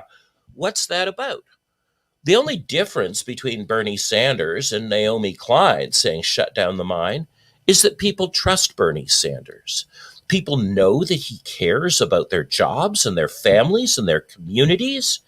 And they know that if he were in power, the losses associated with getting off coal and oil would be shared and shared equitably.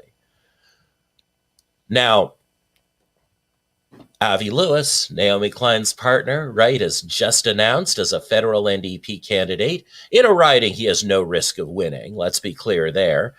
But if Avi Lewis made the same pitch in a coal town in BC, or in Elkford or Fernie, he'd get nowhere. People would look at the guy and they go, I don't trust this guy. If coal is shut down, it's going to be on our backs. We'll have nothing. Our communities will be destroyed, and these smug bastards will walk off with a sack of cash. And at this point, there's such alienation between people who want a response on climate and people who are living in resource-dependent communities. There's way more alienation than there was 30 years ago when I was the leader of the Green Party, right? I campaigned in these towns. I showed up in these places. I remember people were impressed when I went to Mackenzie. That was like, but that's the point. And so I guess my position is, we dodged a bullet if this other LNG project doesn't go into effect.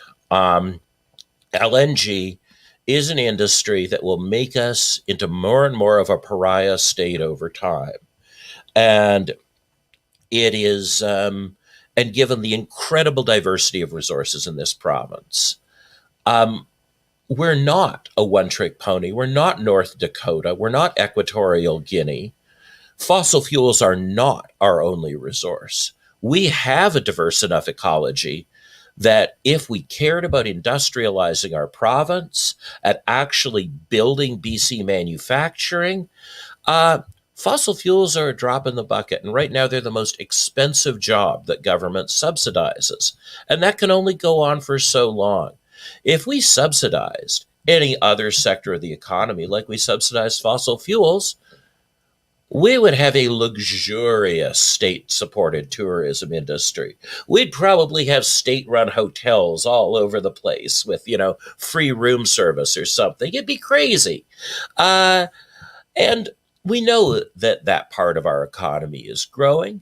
But the main thing is we need industrial work. There are people in industrial work. They need to stay in industrial work. And the way to do that is to build manufacturing, not to produce short-term pipeline jobs where you're shipping your resource overseas yet again in an unprocessed state. Very fair. Very fair. And I think that's something else that you can talk about there a little bit. It's because it all ties in with the redistribution. It ties in with the subsidy point you're making, because I think in a lot of ways, Chevron is just saber rattling because I want some money. They want to be supported in their time waiting in the wings. We need to talk more about how are we going to build an economy that is more locally based? The redistribution is a big point here too. It's like, well, they want to silence our voice. Well, our voice, like, what about how we're going to build our society? How we're going to get things better for ourselves? Well, redistribution is only part of the case. It's about what policies come from Victoria. What I think we need, far more than better MLAs or more diverse MLAs, what we need is local control of resources. Mm-hmm. Look, people worry that folks in Vancouver are interested in stopping projects. Folks in Vancouver don't know what projects are going on. They're interested in having stopping conversations about projects, right? They're interested in whether somebody offended Bowen Ma in a phone call last year. So the provincial legislature, I would far rather fight a plastics plant. I'd far rather fight a pipeline where a decision was being made at a local level, even if I was a minority. Because I'd be making that decision with my neighbors rather than taking that fight to Victoria. This province needs land reform. It needs decentralization of decision-making to local government about forestry, about fishing, about agriculture, about things like that. We have got city councils that don't cover most of the area. It's regional district boards that cover most of the province, and they are given nothing to do, right? Their job is to keep taxes lower than the people in the core municipality in the center of the regional district. That's it. It's to slightly underservice their constituents so as to deliver slightly lower taxes. All kinds of things. And you talked about watersheds, right? One of the nice things is the regional districts don't need equal populations, right? because they're having their votes pooled. So we can have much more watershed based boundaries, which is an old thing the Greens used to hawk back in the day. Greens used to be big proponents of decentralization. We want to talk about why the Green vote keeps going down in northern BC. It's because no one in the party can even remember that that's what they used to campaign on: community forestry and the like. So I think that what rural BC needs more than a good set of electoral boundaries is a sincere plan for land reform and regulatory decentralization. And we get those things, we're going to get less annoyed by Victoria and Vancouver because they'll be less relevant in our lives. And also, once you start if you actually decentralize power at a regional level, the fiction that cities are what makes money starts to disappear. When, like today, you have a lot of folks going, well, we should just move to a knowledge economy where money is created by cash registers. Like that's effectively what they're saying. It's just knowledge economy, blah, blah, blah. And then you realize they just think that a cash register in a store is what makes money, or an online credit card payment is what makes money. That it's totally detached from a physical reality of the fact that we're still buying things made out of stuff. And I think that could be really clarifying. It would be great to see a different Green Party running on a bioregionalist ticket, talking about meeting local food needs. One of the things about BC agriculture, like BC agriculture is tough as nails, right? It is hammered by supply management in the dairy sector, to keep New Brunswick in the Federation. And it's also hammered by the fact that all kinds of federal and provincial agricultural subsidies exist for farms in Alberta, Saskatchewan, Manitoba, and Ontario, and not here. Mm-hmm. We end up having interprovincial trade barriers just to protect the little agriculture we have here from the massive subsidies to agriculture that are taking place in the rest of the West. So again, if we start thinking local and planning local for food and the like, we would see a very different thing. And that's going to be upsetting. It's going to be a thing that we'd have to fight for, which is my last point. Whenever we talk about what is it going to take for us to be independent, for us to be self-reliant, more even than a policy vision, it takes courage. That's what it takes, because the people who are taking our raw materials for nothing, or rather in the case of, Royal Dutch Shell, the people we're basically paying to take our resources away, those people are going to be furious. And they will try and hammer us really hard, and we have to stand our ground. There are a lot of folks who think that this is about standing up to Ottawa. Ottawa is the least scary thing that's going to be mad at us if we start processing our resources here. This will involve real confrontations with transnational capital. It'll require real capital strikes. And there isn't some deal you can make with the billionaire class to let you get out from under their thumb. That's not how the world works. You don't make that deal. You have to brazen it out. You have to take some hits. You have to go through a short-term recession. And this gets back to that question of trust. People in rural British Columbia don't trust urban British Columbian elites to look after them when the hammer comes down, to pool their resources, to share the losses, to share those short-term losses. And so quite reasonably, they're not authorizing those politicians to take those risks because it's very reasonable to not trust them. And further to that, it's not just reasonable to not trust them. Who are you going to trust when things go sideways, and how is that economy going to look if no one's articulating that vision and gaining the trust of people? We don't. They feel like it feels like the Vancouverite elites. Like they really would sell us down the river, and their own grandmother for an extra buck. Well, that's right. I mean, I was there when I was invited to the celebration of the signing of the Horgan-Weaver deal in 2017, and the NDP had run against Kinder Morgan. They'd run against, the Trans Mountain Pipeline. They'd run against the Enbridge Pipeline. And I was sitting next to a person who'd go on to be John Horgan's communications director. And she said, my one big regret about this deal is that we have to keep our promise on Kinder Morgan. And you're like, what? Hello? Like, so you were planning to betray people the whole time. Just the carpet ripped out from under you. Inconvenience that you're going to have to implement one of your policies. And for me, that said it all, right? We've all seen that photo of John Horgan holding the protest sign saying Site C sucks. Whether you support Site C or not, whether you support Trans Mountain or not, these guys prove they're untrustworthy in the handling of those issues. They prove that if they'll sell their base out, what hope do people who aren't their base have? Mm-hmm. And again, we watched that replay with the old growth strategy. This gets back also to my, environmentalists being chumps. So Horgan increased old growth logging as soon as he got into office, and he increased raw log exports, even though he'd promised to bring back appurtenance legislation to stop raw log exports. And then he increased them.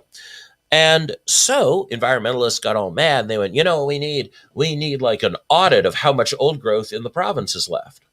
So the government did that. And they're totally shocked that the government is using the audit to prioritize the removal of the last of the old growth. Now that we know where it is, we can go get it. And so old growth logging increased again because of this audit. Environmentalists are notorious for making process promises where they go, if you would promise to consult these experts, then that's fine. And they do consult the expert, and the expert goes, no, don't do that. And then they go and do it anyway, and they've kept their promise. Mm-hmm. Nobody said they'd obey the expert, just that they'd have a conversation with them. It reminds me of my dear friend George Gibault, who I met at the second round of Electoral Boundaries Commission hearings back in the late 90s. He and I think, were the only presenters to that particular hearing. But George's longtime Tory organizer, social credit director of research, blah, blah, blah. And George is talking, I was asking him late 90s about this guy, David Turner, who had been the mayor of Victoria. He'd been the last NDP mayor of Victoria.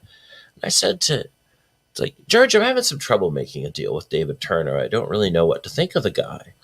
And George says, well, we conservatives we were very worried when David Turner became mayor. We thought he was going to ruin the city. But it turned out he just wanted to have meetings about ruining the city. And I think that's the other thing. If you when I was briefly running that party, the Eco-Socialists, I thought, oh, good, well, ask all these frontline workers what to do about poverty in the downtown east side. Mm-hmm. But the people who are working in, the poverty industry down there, I get this list of demands, and it's like, well, we should consult this group of people about this, and we should consult this. And I kept looking for policy. There was no policy. Consultation has become the thing that Vancouver does. Vancouver just has a lot of folding chairs and a lot of finger sandwiches, and they hand them out at these meetings, and they write things on whiteboards, and they pretend they're doing politics. But this is completely disconnected from any physical reality or any policy outcomes. And you wrote a blog about this, discussing heaven, right? The order of heaven. Yes, well, that's how political parties work. They're the worst. Like, I cannot believe all this to-do there was about. So first of all, talk about some bad timing. it was sure dumb to tell Nikki Ashton not to meet with Jeremy Corbyn about Palestine at the time that the NDP was doing that, right? But they had this big contest at their national convention, right? It was like Aaron O'Toole's climate change resolution. The membership rose up and it passed a resolution to support the Palestinian people. That's not going to make it into the platform. And if they just put it in the platform for the hell of it, I don't know why they would, being the NDP, it's certainly not going to make it into public policy. But people go to these conventions, they have all these votes. And yeah, my conclusion ultimately was that these votes you hold at political party conventions, they're not votes about what governments will do or should do. None of those votes have affected government policy in 30 years. The only thing those votes do is it's like you're at a synod and or a church council and you're describing the dimensions of heaven. Like, is the New Jerusalem, the part of the New Jerusalem that's paved with chalcedony, is that like a green turquoise or is that a blue turquoise? Like, that's what's going on the floor of your average political convention. And some people love that, I guess, because they don't get enough attention in their lives. I remember being at this meeting of the Coalition of Progressive Electors. And finally, after about 20 minutes, I said to the chair, "Did you just call this meeting because you're lonely?" Now, that would never happen on the right, as he looks over at his producer. How many email meetings that should have been emails have you been in this week? Good Lord. Well, you can't tell this much truth in one session, Stuart. We're going to get canceled. Oh, no. The great thing is we're already canceled. That's why we're here. That is why we're here. I gained another.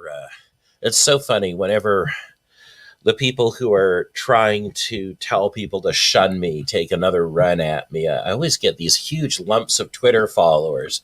People are sure thrilled to follow canceled people. I was apparently the folks who don't like me are now tracking my individual likes on Twitter. So do these people have nothing better to do? Well, this is the thing. This is the thing. Like, come on, the weather's nice. Get out there in the weather. Do that. You'll feel better. But yeah, I think one of the reasons we have all these meetings in parts of the political spectrum, let me assure you, federal liberals are trying to have as few meetings as possible right now because they're in charge. Mm-hmm. And people in the federal Liberal Party have lots of opportunities to exercise power, like by meeting with members of the government, like making consequential decisions. You get all these extra meetings and these pointless meetings because for people who are outside of the mainstream, none of the levers they're pulling are connected to anything. No. So they can't make decisions about public policy. They can't make decisions about government. They can't make substantive economic decisions affecting their lives. And so they make pointless decisions about who is and is not in their group and what they're going to not do when they get into office finally. That becomes a life because it's standing in. And here we'll get directly into heresy. I had this epiphany about this, reading about the rise of the Eucharist as a ritual. Mm-hmm. And the Eucharist emerges out of despair in Paul's movement that Jesus isn't coming back right away. So then they go and they look at the text and they go, all right, wine and pancakes, this is what we're doing now. But the reason that the real presence becomes important mm-hmm. in the bread is because Jesus isn't there. And this is a substitute for him. So there's a metaphorical enactment of a physical thing you're missing. And that is what meetings are like outside of the mainstream, We are enacting a fake legislature because we miss access to the real one. And so in that way, people are fulfilling a very basic psychological human need, a need for community, a need for control. But because they're cut off from actual avenues of community and control, you get this kind of farcical engagement with decision making that, of course, also helps to pacify and infantilize people. So when they're put near actual power, they don't know what to do with it. No, that's fair. That's fair. I think that maybe the one thing that's coming to my mind is that there's that postmodern concept of absence, that the stop sign is there in the absence of the officer to stop you, right? And so, but if you have a world full of stop signs and no policemen, then what are you really doing? And at what point do people just start blowing through stop signs? Well, and that's a fascinating question, right? Irene Silverblatt calls that phenomenon, that power of the state, the way you internalize the state so that you are your own policeman. That's part of this larger thing that Irene Silverblatt calls state magic. And right, so that when you go to that wicket and you look at the government employee, you don't see the baby vomit on the collar, you don't see the mismatched buttons, you see the state. And in all of its like infallible majesty. And you're surprised every time your driver's license gets lost in the mail. Every time. You're always surprised when the government doesn't call you back. You're always surprised when the government miscalculates something about it. You're surprised every time because your mind, you're interacting with the ideal of the state, not the shambles of a reality that it is. But the problem is that that magical belief makes us, like, that's the only thing Canadians have going for us, is that our state magic is more powerful than anyone else's. We are the most internalized law enforcers. We require the fewest enforcement officers. We're full of state magic. It turns out that believing false things about the government's competence makes the government more competent, makes your government more efficient. And when state magic breaks, hideous things happen, right? That's the story of Beirut. 50 years ago, Beirut was very little different than Vancouver, right? Beirut was a modern city with modern services, a democratic government, blah, blah, blah. But the problem was that its Shiite population was growing, and they had a real identity politics way of delivering services. So the portion of seats people had in parliament, the portion of government spending, all that was linked to the census.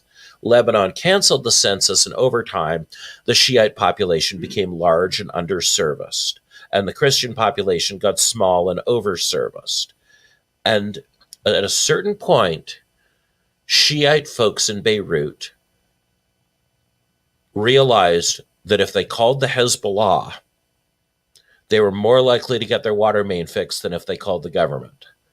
It wasn't, Hamas and Hezbollah are an example of what happens when state magic fails. When you don't go, I guess I should call the government, you go, okay, who could actually solve this problem for me? And then you also start doing, once you've lost your state magic, then you start really overpaying for stuff. And then you've got militias in the streets and all kinds of other stuff falls apart. So it's good that we have this delusion, but we are playing with fire here because the state is thin on the ground and arbitrary and fairly incompetent. At any moment, the scales might fall from our eyes and people in South Nanaimo might start getting most of their municipal services from the Hells Angels. People in Newton, right, are going to start getting many of their services from former Khalistani gangs, right? There are people ready to provide those services more competently, especially around protecting life, protecting property, etc. But the consequences of mobilizing those people are devastating. The efficiency of your state collapses. So I wish Canada were relying a little less on state magic, but you sure don't want it to go away. I understand. Well, we are at the end of our hour. It was a good place to put that. And I think that we're very thankful, not just for the time we've had here and the time we've had this week, but we're thankful for all of you, our viewers. Remember to email me any suggestions you have for the show, any suggested guests, etc. And tune in again this coming Tuesday for Mountain Standard Time. Again, Stuart, thank you for having us. Oh, thank you. It's a great pleasure to be here always. Absolutely. All right. We'll see you next week, 9 a.m. Pacific, 10 a.m. Mountain on Mountain Standard Time. Have a great weekend.